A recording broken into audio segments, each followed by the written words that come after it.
Terminemos la presentación que habíamos dejado pendiente de taxonomía de ligarios, que corresponde a la segunda evaluación. Creo que estábamos por definiendo algunas medusas consideradas como de alto riesgo. Creo que nos hemos quedado con fragata portuguesa, incluso con Pisalia. Creo que por ahí nos quedamos, ¿no? ¿Están viendo la presentación? Sí. Sí. Creo que por ahí nos hemos quedado.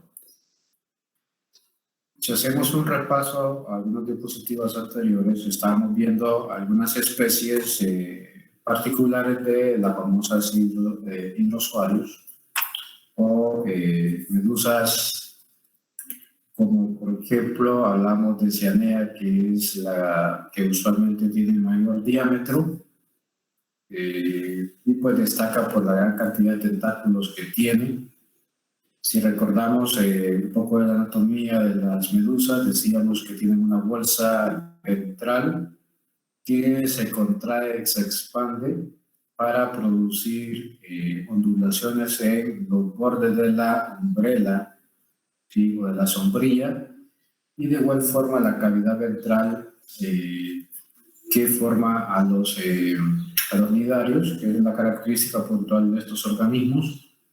Y en el caso de la medusa, pues es un espacio que se llena de agua y que producto de la compresión, de la contracción que hace, entonces cuando el agua es expulsada, crea un sifón que le permite desplazarse a una velocidad considerada en principalmente aguas superficiales.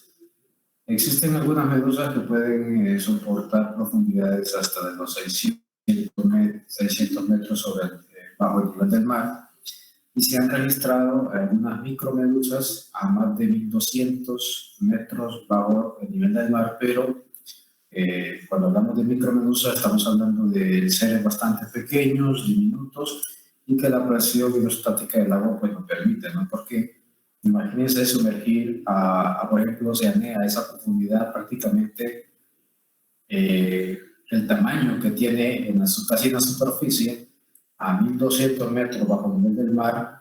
Ese volumen de repente se podría reducir hasta una décima parte de lo que en realidad es, debido a la presión que ejerce enormes volúmenes de agua.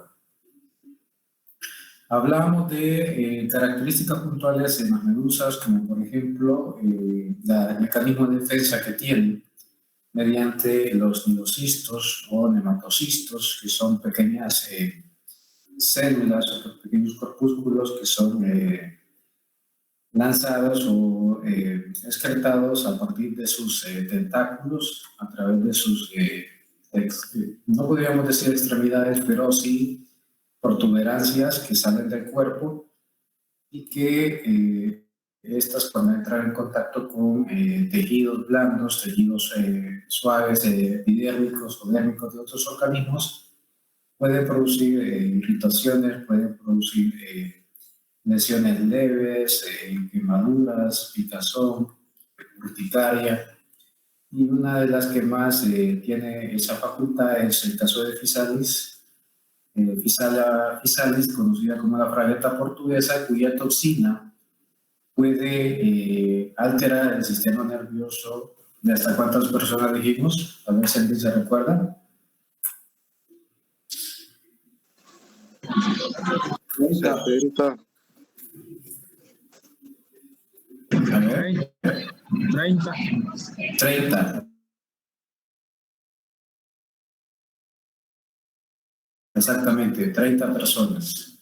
Debido a esa particularidad de poder inocular y poder introducir o colocar los nematocistos a una distancia considerable del tejido dérmico de una persona, entonces le ha dado el nombre común de avispa del mar. Bien, dentro del grupo de los escifozoos, donde están las verdaderas medusas, vamos a encontrar una clasificación en particular que se basa en la contextura de las medusas. Por ejemplo, está el tauromedusas, donde vamos a encontrar las medusas que tienden a tener particularidades muy similares a un vegetal, como una anémona, y el prefijo tauro significa, viene de estrella. Son medusas que usualmente tienen filamentos, tienen bastantes cilios. Aquí apenas se logra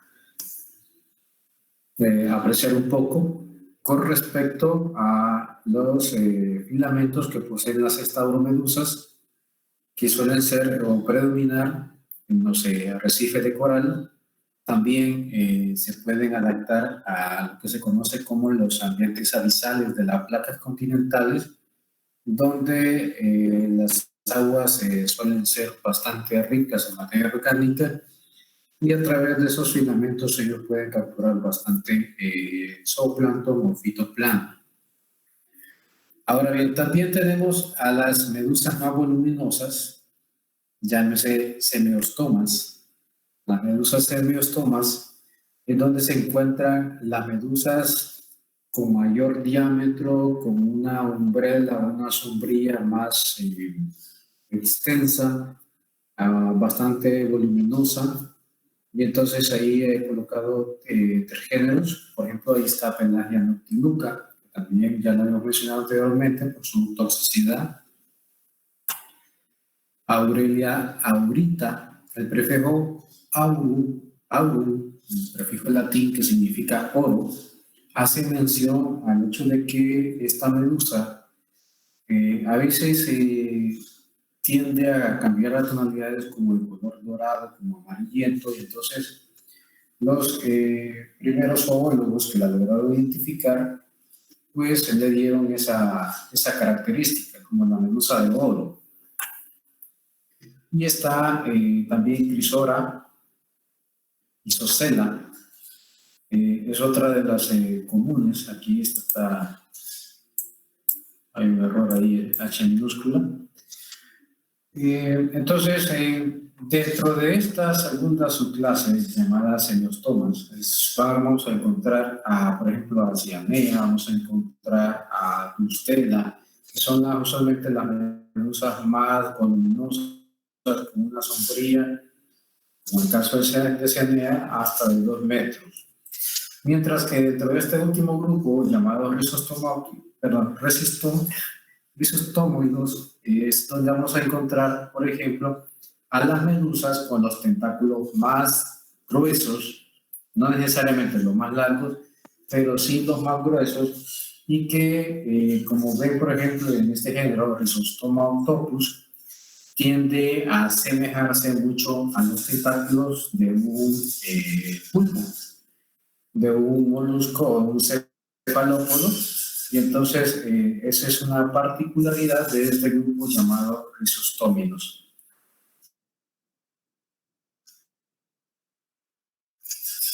Ahora bien, dentro de los escifozoos hay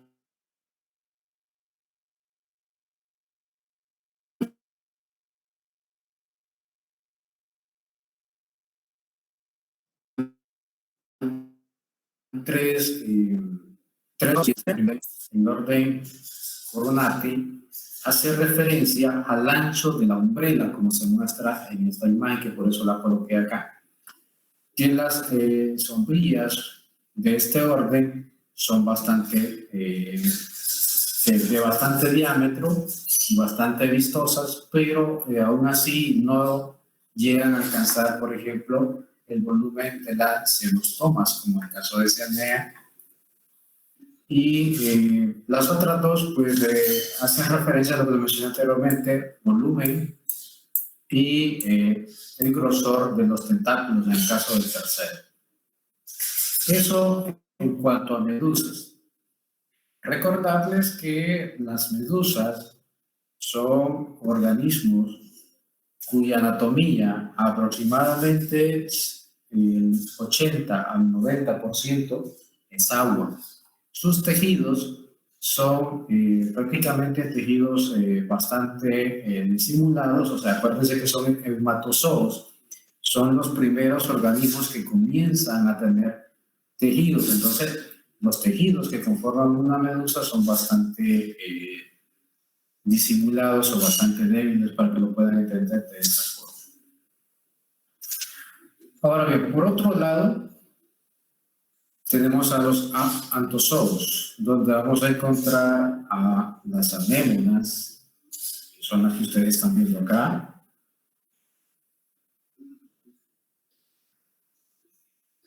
Las actinias y los famosos corales. Bien, dentro de esta clasificación,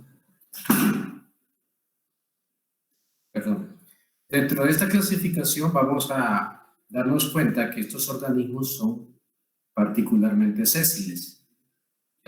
Ya no son de vida libre, como el caso de las medusas que andan deambulando en el agua y que andan buscando su alimento. Los antozoos son particularmente organismos que están incrustados o que están anclados a un sustrato u a un subsuelo. Entonces, tanto actinias, anémonas, corales, gorgonias, corales, falsos corales, todos ellos van a estar totalmente anclados al fondo marino. En cuanto a las anémonas, revisten bastante importancia particular, como por ejemplo Heteractis, que Heteractis se le conoce como la anémona alfombra. Es una de las anémonas, incluso se han logrado colectar Heteractis para incluirlas en algunos acuarios artificiales. Es una de las anémonas más llamativas por sus tonalidades, igual que los corales, igual que algunas esponjas. Su coloración está presente gracias a la simbiosis que puede establecer también con algunos hongos, algunas algas. Entonces, entre mayor sea la sociedad de estos organismos, entonces las tonalidades o los colores van a ser un poco más, más notables, ¿no? Aquí tenemos a otro de los, por ejemplo, el género Esticodáctila o Esticodactia. Este es una anémona que, pues, así como la pueden ver ustedes, no tiene así como que un color muy llamativo, similar al anterior, pero sí destaca pues la densidad que tiene con respecto a sus tentáculos, a sus pólipos, que dan la semejanza de como si fuera un abrigo, como si fuera un vellos, como si fueran la piel de algún animal. Entonces, por eso también pero de su tonalidad pues no es muy así como muy atractiva, muy atrayente hacia los coleccionistas de anémonas, porque hay gente, algunos buzos que se dedican a andarlas colectando para coleccionarlas. Las anémonas son muy famosas, jóvenes, porque en el mundo natural han logrado establecer simbiosis, específicamente mutualismo con el pez payaso, por ejemplo con algunos camarones. En caso de Anfiprión, es el famoso pez payaso, este que están viendo ustedes acá. Anfiprión es el típico pez payaso. Está Pregnas también, que se conoce también como pez payaso, pez papagayo. También está Dacilus, que es este que está acá, también tiene la misma particularidad del pez payaso para poder no ser afectado por los nematocistos o las células urticantes de las anémonas, que son el mecanismo con el que se defienden también, al igual que una medusa. Está Periclímenes, que es este camaroncito, y está Ancilomenes, que es otro camaroncito que suele estar asociado, forma un mutualismo muy particular con estas anémonas. Entonces, lo que sucede acá es que se presenta una sociedad de yo te ayudo, vos me ayudas, o sea, sencillamente es beneficio mutuo, por eso se llama mutualismo, donde estas especies reciben un hábitat propicio. Estas anémonas suelen colectar a través de sus tentáculos, pueden mover partículas, y entonces, lógicamente, hay cierto sustrato del cual ellos se pueden alimentar, y ese hábitat particular que le proporciona la anémona también les da protección, porque no cualquier organismo se aventura a tener contacto con una anémona venenosa.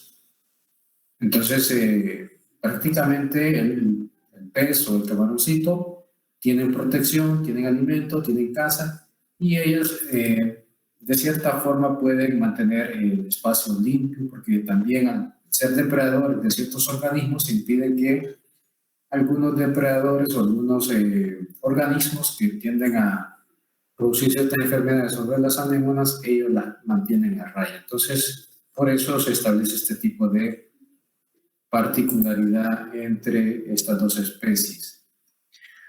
Bien, por último tenemos un grupo que se conoce como Ctenófora. El prefijo teno significa dientes.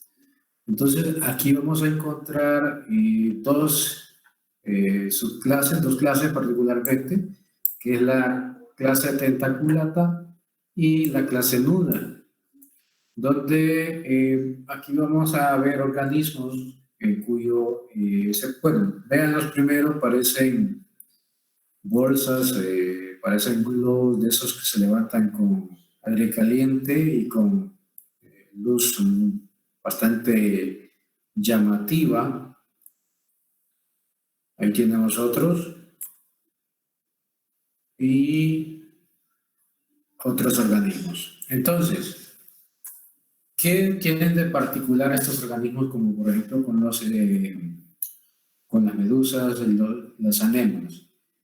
Todos ellos tienen la cavidad gastrovascular, igual que una anémona, igual que una medusa, igual que un coral. Y estos, en el caso de esta clase, o este subfilo Ctenófora, en particular, aunque casi no se observa, aquí sí se ve, tienden a tener estos hilios que actúan como dientes o como una especie de un peine. Por eso el prefijo teno significa dientes o peines. Entonces, es por la disposición de ciertas estructuras que se semejan, ya sea de forma externa o de manera interna. La disposición usualmente de estos organismos puede contener cuatro vértebras, aquí se aprecian, en este se aprecia más, aquí este tiene 5, vean este otro, aquí están 4, vean esta, tiene 4 y 2 en el otro extremo.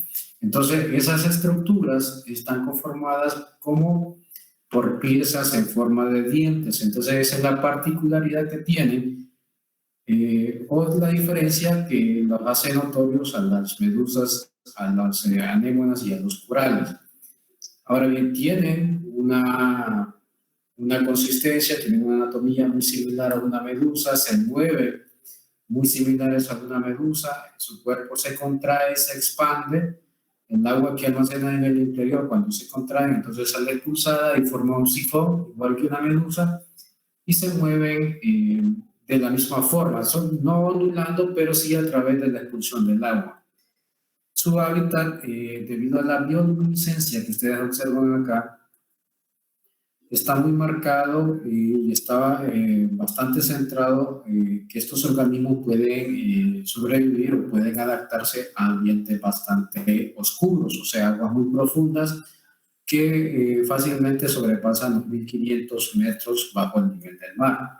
Esta bioluminiscencia la suelen producir para atraer organismos que forman parte del zooplancton y que ellos los pueden atrapar expandiendo su cuerpo y actuando como una especie de, bueno, voy a utilizar una palabra que no sé si todos la conozcan, como una atarraya, como una especie de malla para pescar. Entonces ellos, muchos de los organismos cuando ven esta luz en el fondo del mar se sienten atraídos como si fuera un semáforo o alguna luz muy particular. Entonces se acercan y cuando estos ven que hay un cúmulo de microorganismos, se expanden y actúan como una especie de bolsa para poderlos atrapar y de esa forma los filtran. Entonces estos también son de vida libre, al igual que en el caso de las medusas, contrario a las anémonas y a los corales que son de vida cese. Ahora bien, en la presentación yo no he incluido mucho de los corales, pero voy a regresar.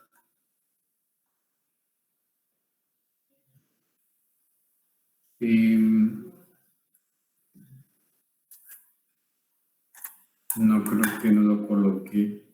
Bueno, en esta imagen que está acá. Ok, lo que ustedes están viendo ahí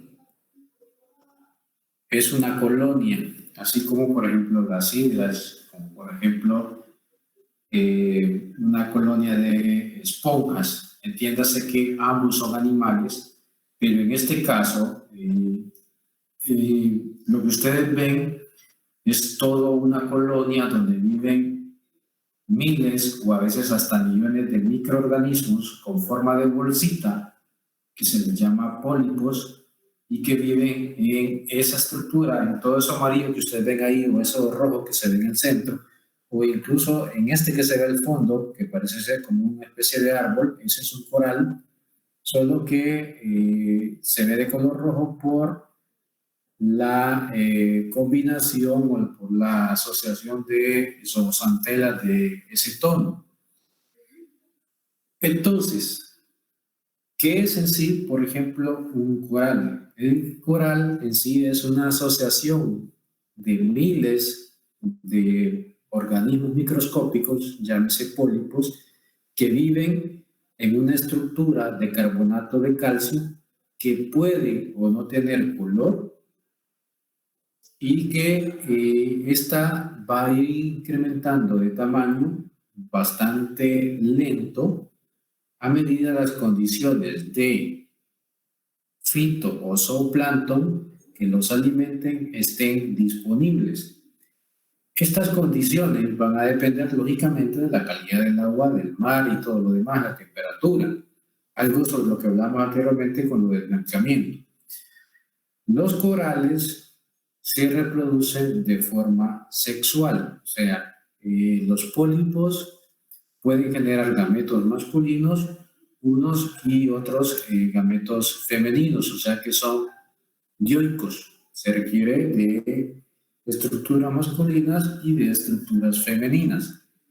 Los corales tienen un rango con respecto a la temperatura del agua. ¿Por qué hay corales solamente a ciertas distancias de la costa? Primero, porque en la costa es donde se encuentra la mayor cantidad de alimento flotante, llámese zoo o fitoplancton.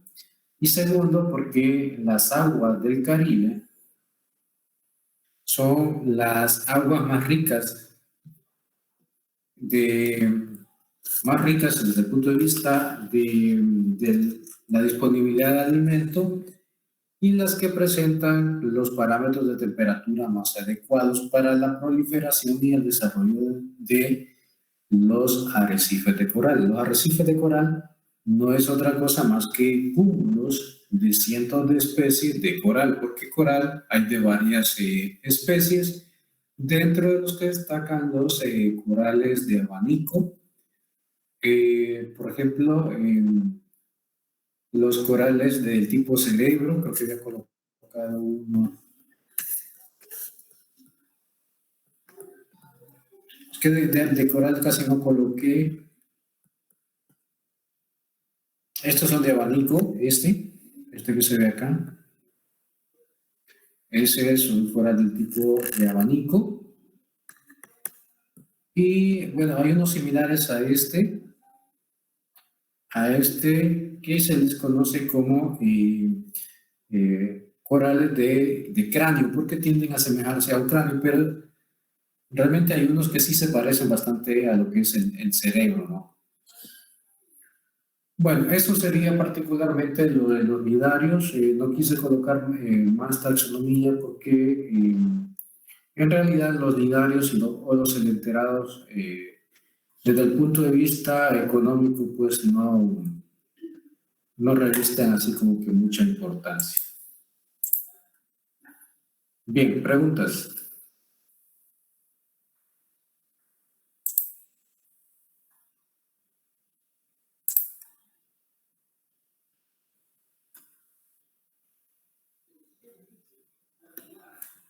Preguntas.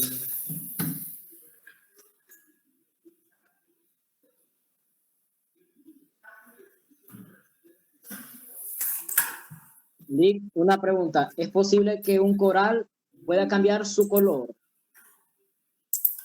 Mire, normalmente, acuérdense que como son estructuras que casi parecen hechas de cemento, la superficie o la envoltura de esa mole de carbonato de calcio son algas. Entonces, para que se pudiera dar un cambio en la tonalidad de las microalgas, de las zooxantelas, tendría que transcurrir un tiempo bastante considerable. Es probable que se pueda dar, pero no va a ser un cambio de un día para otro, e incluso pueden pasar años para que una parte de esa colonia de coral pueda cambiar de una tonalidad a otra. No es algo que se va a dar así de forma rápida y espontánea, sino que tiene que transcurrir un cierto tiempo, ¿no? Ok, entiendo. Gracias, Lick. ¿Alguien más? ¿Y estas corales cuentan con mecanismos de defensa también? Fíjense que la mayoría de los corales no tienen ese mecanismo de defensa que tienen las anémonas, que tienen las medusas y que incluso tienen algunos ctenóforos, pero la mayoría de los corales son presa fácil de muchos microorganismos, incluso de algunos peces como el pez loro, las tortugas, que las tortugas a veces lo que buscan son algas que están fijas sobre los arrecifes de coral y entonces de paso se van ahí los corales, pero no tienen mecanismos de defensa. De repente una que otra especie tiene alguna simbiosis con otros organismos y que pueden recibir protección a raíz de eso, pero de forma autónoma no.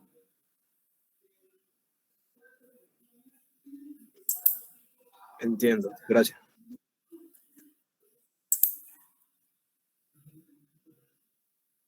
Ok, ¿alguien más? ¿Algún depredador, Lick? ¿Con respecto a quién? Corales. ¿O solo los humanos que los arruinan? Los corales así, como les decía, lo que le mencioné al compañero anteriormente, pero pues si quiere, como usted lo menciona, una especie que causa mucho daño, que más con el hombre, con solo el hecho de contaminar las aguas oceánicas, con las aguas marinas, tiene como para terminarlo. De hecho, los corales están en peligro de extinción. Por todo lo que hemos hablado de la contaminación, por desechos sólidos o por contaminantes disueltos en el agua, metales pesados, e incluso la destrucción de espacios destinados exclusivamente para arrecifes de coral. Entonces, no hay especie más dañina que la humana para poder tener un impacto sobre las especies marinas de forma particular. O a veces la sobreexplotación, porque algunos corales también son coleccionados igual que las anémonas.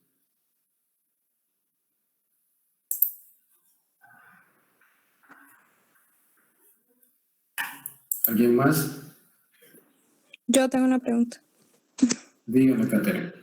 En la otra presentación de características dice que algunos celenterados dependen de endosimbiosis con algas, mientras que otros Sí. requieren alternar tiempo de vida sésil con vida móvil. Entonces no entiendo esa parte. ¿A qué Bueno, refiere? una cosa de la relación de endosimbiosis se refiere al hecho de que, como ellos son una bolsa, ellos pueden que algunos organismos lo invadan internamente. Es como que a usted se le mete un organismo en su interior y que ese organismo desde el punto de vista interno pueda colaborar con usted. Como que, vale, voy a hacer una comparación para que es algo que ustedes de repente ya han visto. Por ejemplo, hay algunos peces, algunos moluscos que entran en el interior, o algunos platelmitos que entran en el interior del tracto digestivo de algunos organismos y que limpian el tracto digestivo de otros parásitos de otros organismos. Eso es una endosimbiosis, o sea, una simbiosis interna. O, por ejemplo, otros organismos que lo que hacen es no solamente controlar otros parásitos, sino que le ayudan a usted desde el punto de vista digestivo. Por ejemplo, nosotros tenemos una endosimbiosis con ciertas bacterias. En nuestro estómago, en todo nuestro tracto digestivo, hay ciertas bacterias que nos ayudan a poder digerir, a poder mantener funciones digestivas adecuadas, conjuntamente con enzimas, donde ellas obtienen su beneficio y nosotros obtenemos un beneficio también. Esto es una endosimbiosis. Ahora bien, cuando se refiere a lo de los estados que pueda ser en un segmento, pueda ser de vida libre y otro cese, se refiere, por ejemplo, que algunos organismos como anémonas y algunos corales, cuando están en vida larvaria o en el espacio o en el estadio larvario, entonces son de vida libre. Y cuando ya completan su etapa adulta, pues se posan sobre el fondo del mar y se quedan estáticos, se quedan sésiles. A eso se refiere con eso de las dos etapas.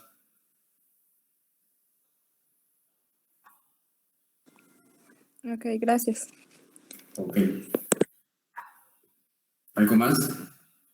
Muy bueno lo que ha hecho Katherine, que eso me indica que ha estado realizando la presentación.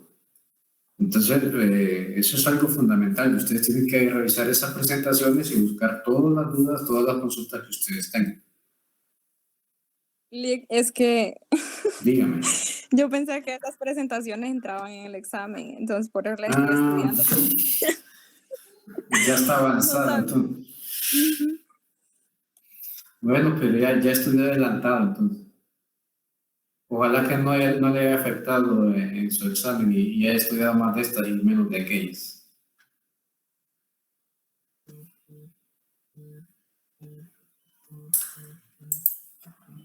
Permítame un ratito, Max.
Bien, disculpen. ¿Alguna otra consulta que tengan, jóvenes?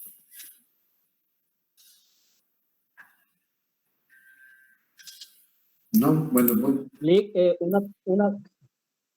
Me van encendiendo su cámara mientras Cristian hace su pregunta. bueno, es que una duda, no sé si, es que yo estaba viendo la vez pasada que hay una medusa que le dicen la medusa eterna. Ajá. Es una medusa que puede revertir, al llegar a su etapa de decir adulta o de maduración sexual, puede revertir lo que es su edad a lo que es una etapa más joven. Ajá. ¿Cómo logra revertir esto? Cuando ya llega a una etapa adulta, ¿cómo logra revertir su edad?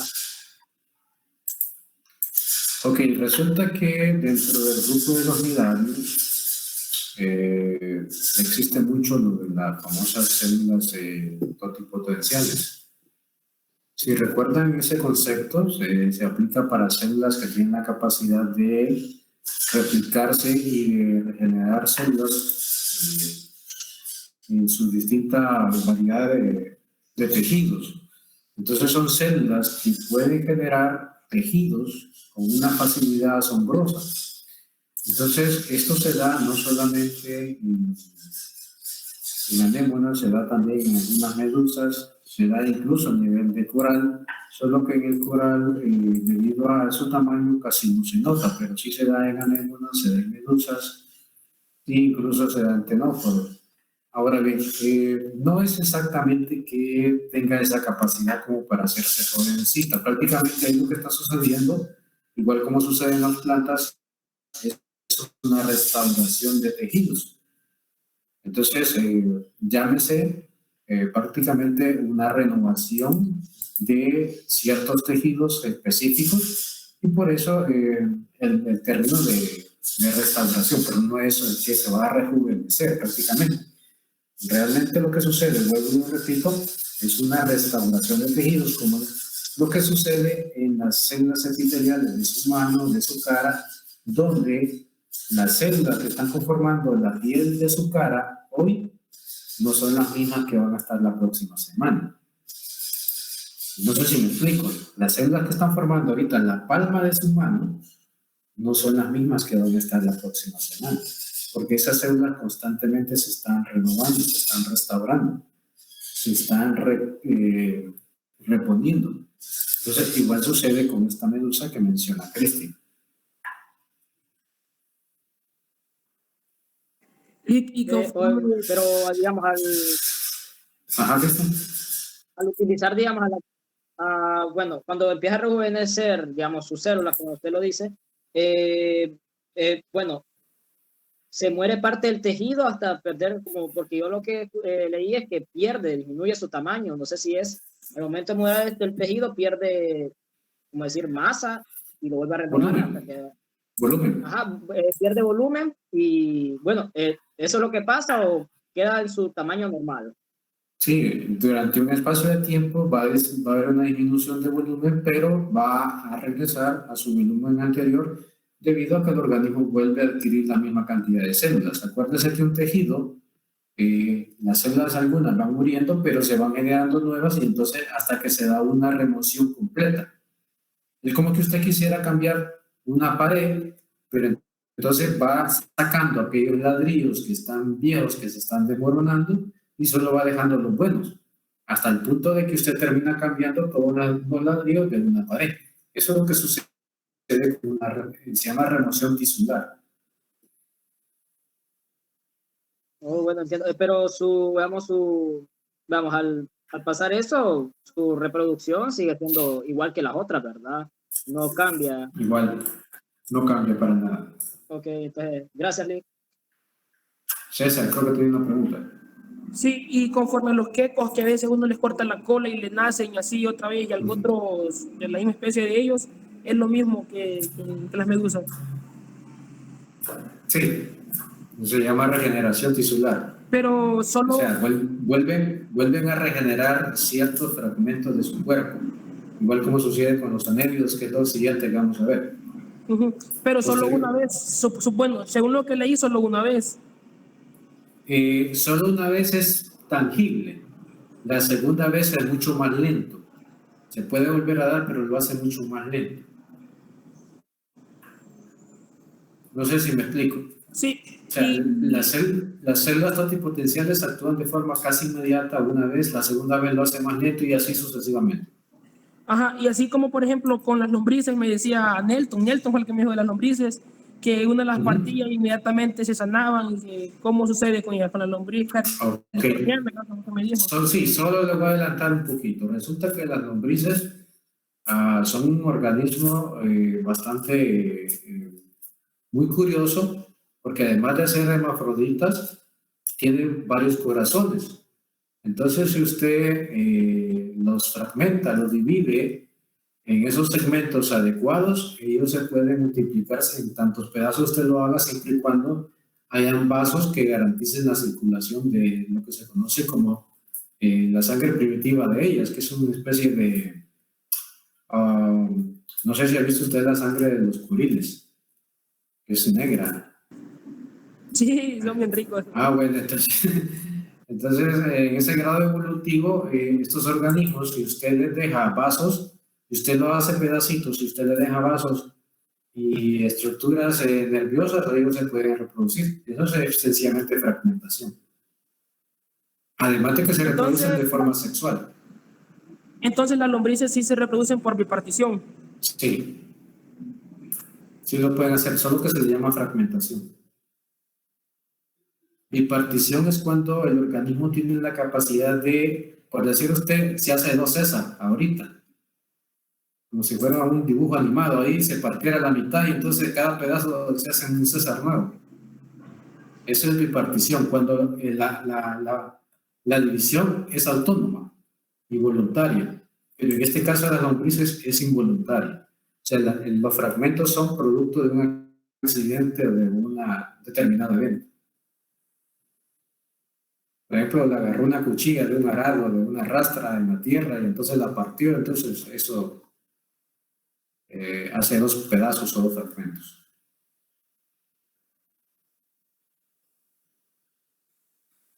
Ok. No sé si alguien más tiene preguntas.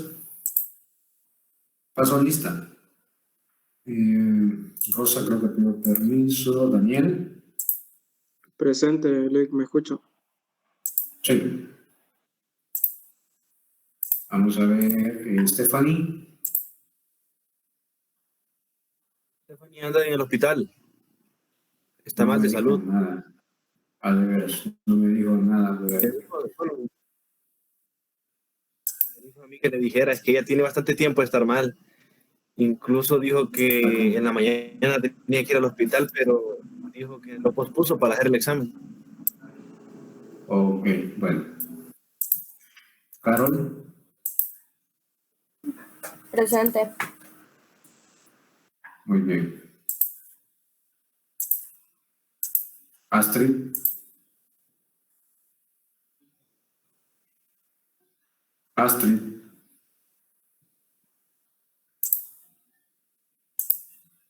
Bueno, pues que no diga que no. Catherine. Presente. Muy bien, está comiendo.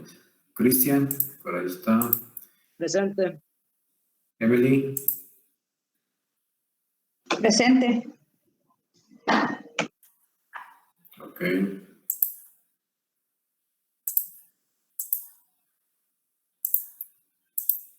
Moncada, José.